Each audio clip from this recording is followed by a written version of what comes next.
आज से 13 सदियां कबल स्पेन की मुहिम के दौरान जब तारिक नामी जजीरे मौजूदा जिब्राल्टर पर पहुंचने के बाद जब तारिक बिन ज़ियाद ने अपने लश्कर को कश्तियां जलाने का हुक्म दिया था, तो उसको वहम गुमान में भी ना होगा कि तकरीबन 800 साल बाद मुसलमानों की वापसी ऐसी हालत में होगी कि 8 सदियों तक स्पेन पर हुक्मरानी करने के बाद मुस्लिम हुक्मरान नामर्दों की तरह आंसू बहाता हुआ इक़्तिदार की कुंजियां ईसाई हुक्मरानों के हवाले कर देगा।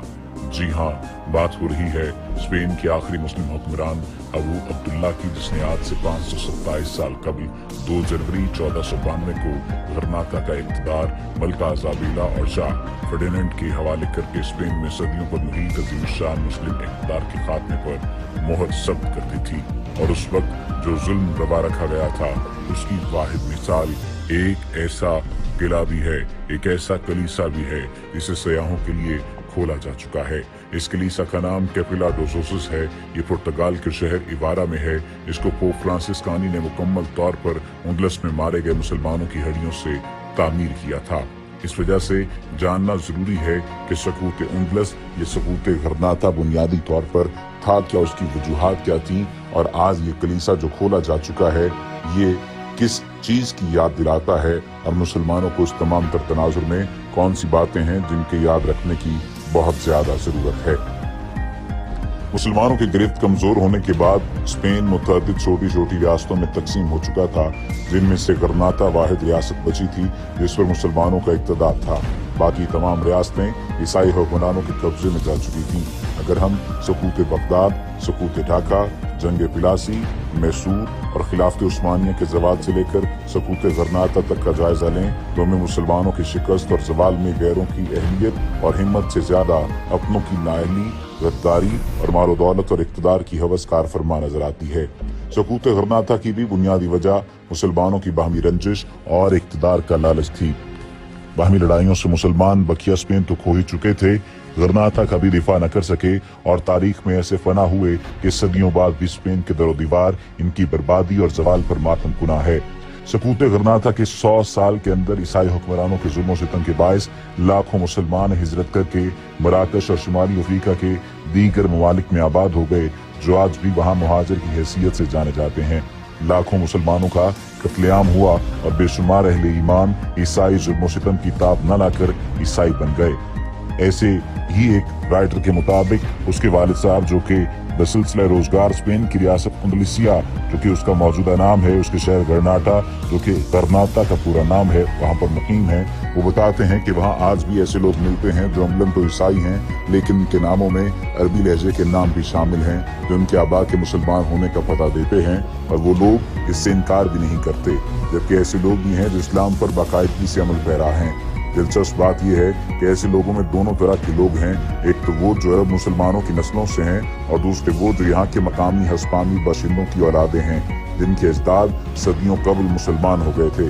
स्पेन पर मुसलमानों की हुक्मरानी के अदबार में यूरोप जहालत के अंधेरों में गुम था, जबकि स्पेन में इल्म हिकमत, ज़रई, सनती, मुआशी तरक्की और खुशहाली का दौरा था, और पूरे यूरोप ही नहीं दुनिया भर से तालिबान इल्म यहाँ फैज़याब होने आया करते थे।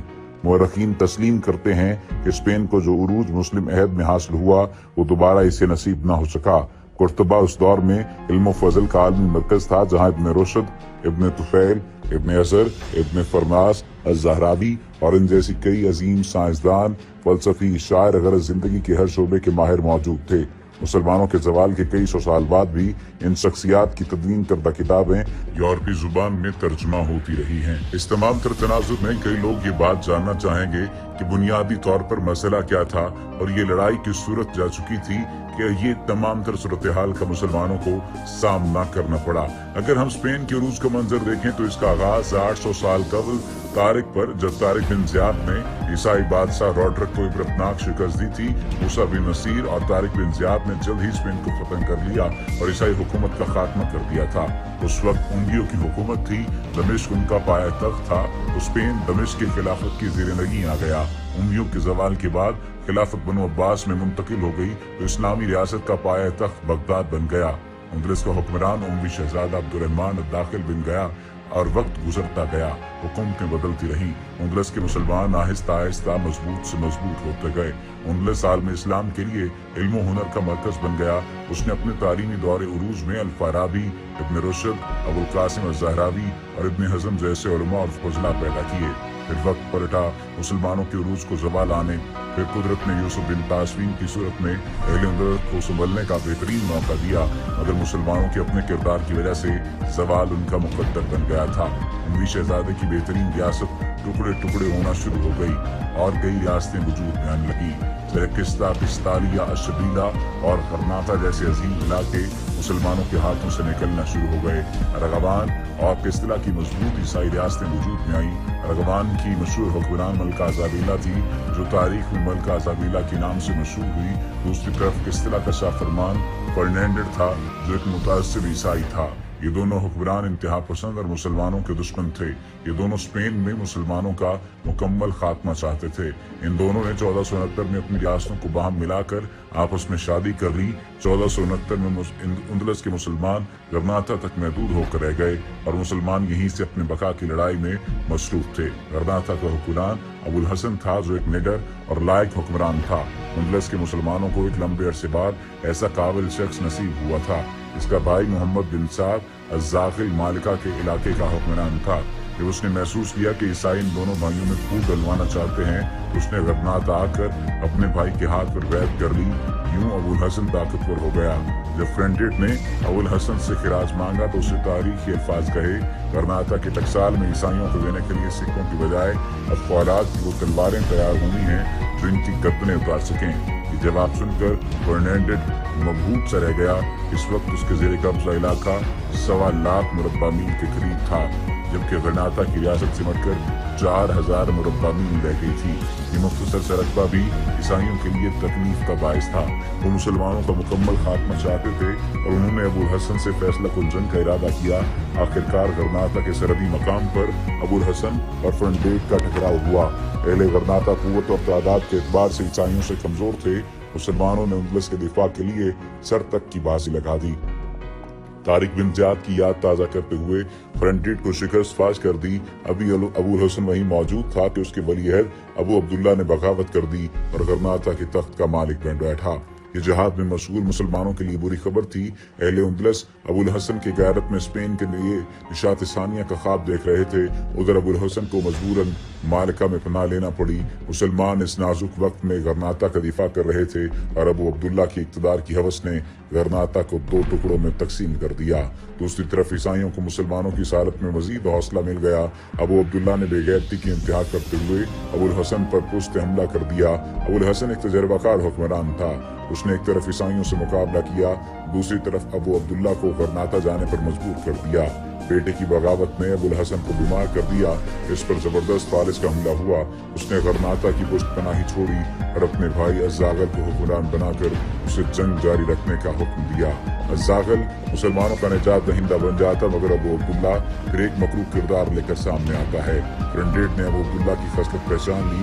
وہ سمجھ گیا ابو عبداللہ مسلمانوں سے زیادہ اپنے اقتدار کا خواہش مند ہے۔ اب فرنٹیٹ نے ابو عبداللہ کو الزاغل اور ابو الحسن کے خلاف استعمال کرنے کا منصوبہ بنایا اور اسے یقین دلایا کہ اسے غرناطہ کا وارث تسلیم کرتا ہے اور غرناطہ کا تخت حاصل کرنے کے لیے اس کی مدد کرے۔ پھر وہ ہوا جو تاریخ نے دیکھا اور تاریخ جانتی ہے کہ پھر ایک ایسا وقت بھی آیا تھا جب مسلمانوں کو ختم کیا جانے لگا۔ اس کلیسا کا نام جو کہ اب کلیسا کھولا گیا ہے کیپیلا ڈو جیسوس ہے اور واضح طور پر اس کی تصاویر میں دیکھا جا رہا ہے کہ پرتگال کے شہر ایبارا میں ہے، جس کو پوپ فرانسس کانی نے مکمل طور پر اندلس میں مارے گئے مسلمانوں کی ہڈیوں سے تعمیر کیا تھا۔ اس کی دیواروں پر 2 بچوں کی خشک لاشیں لٹک رہی ہیں جن کو گلا گھونٹ کر قتل کر کے سکھایا گیا تھا۔ اس کو بنانے کے لیے 5000 مسلمانوں کے ڈانسوں کو استعمال کیا گیا تھا، جن کو اندلس کے سقوط کے بعد نصرانیت قبول نہ کرنے پر قتل کیا گیا تھا۔